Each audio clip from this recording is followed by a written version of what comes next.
Andito po tayo ngayon sa Barangay Poblasyon, Barangay Hall, kung saan po narito po ang 156 families na mga evacuees po sa buong bayan po ng Mandaluyong City. Patuloy ang pagbibigay ng tulong at seguridad ng Mandaluyong City Police Station sa mga evacuees na pansamantalang nanunuluyan sa Barangay Poblasyon Community Center, bunsod ng malakas na ulan na nagsimula pa noong nakarang araw. Sa pangunguna ni Police Colonel Reynan Patam, hepe ng Mandaluyong City Police Station, nagpaabot ang mga kapulisan ng food packs, hygiene kits at medical kits sa mga evacuees upang matugunan ang kanilang pangangailangan habang nasa evacuation center. Bukod dito, siniguro rin ng mga pulis ang kaayusan at seguridad sa loob at paligid ng pasilidad. Sa panayam, binigyang diin ni Police Colonel Patam ang patuloy na suporta ng PNP sa mga nasalanta ng masamang panahon.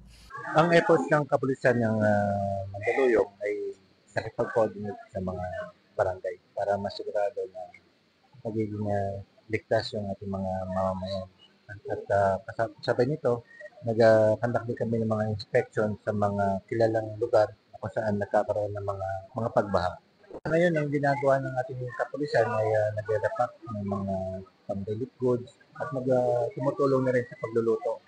Dito sa Barangay Poblasyon Evacuation Center, meron tayong 154 families at meron naman na 527 na individuals na kasalukuyang narito.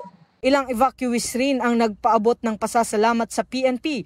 Ayon sa kanila, ramdam nila ang seguridad at malasakit ng mga pulis.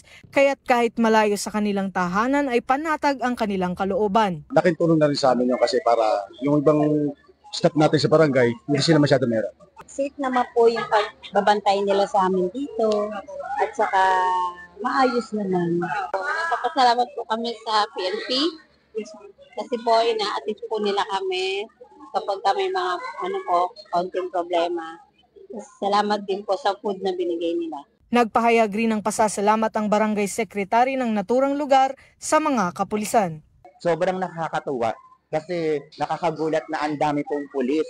And then, syempre, para po sa security po ng barangay, sa security po ng current situation po ng mga evacuees po na andito po sa barangay natin, nakakatuwa po na meron po tayo mga kasamang mga kapulisan para mag-secure po talaga ng katahimikan, peace and order po ng ating community. Nakakatuwa po. At nakakatulong din po talaga sa amin. Lalo na po sa manpower, nakakatuwa po na nakakasama po namin sila sa pagtulong.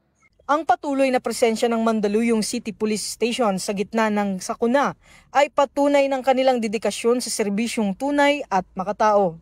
Mula rito sa Barangay Poblasyon, Mandaluyong City, ako po si Patrolman Don Brosas, alagad ng batas, tagataguyod ng Balitang Pulis. At dahil dito sa Bagong Pilipinas, ang gusto ng pulis,